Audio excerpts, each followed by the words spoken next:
The things we do is there's so much need here that we can't change the whole village, but we can change the life of a widow. We can change where a family sleeps.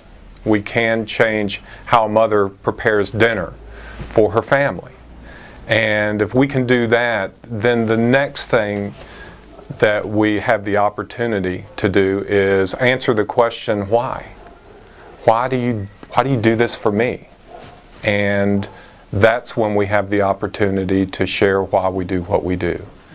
And that's what's so important. And that's why it's so important to do these trips for me, is that moment when you do have the chance to share the gospel that I Googled in 2005 as to what it actually was.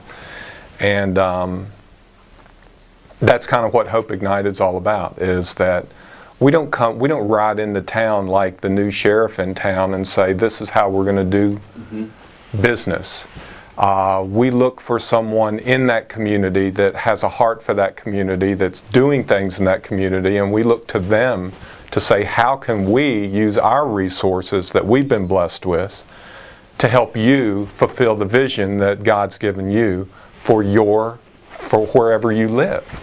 And that's what we do. We do it in Guatemala, we do it in Africa, and we'll continue to do. That's our business model. And I guess we as Americans, and the thing that I have learned from mission work is that Americans, or myself, for example, I've been blessed beyond measure simply because I have access to education, I have a great family, I have the opportunity to make money. Running water. And I have creature comforts.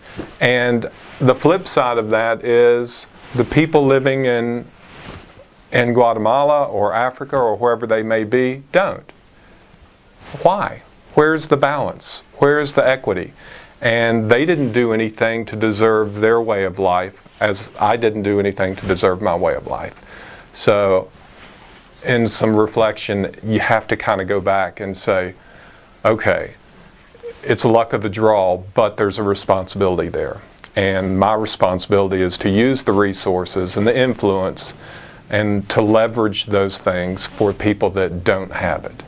And I think that becomes a symbiotic relationship between the haves and the have-nots that make, that kind of fulfill the gospel.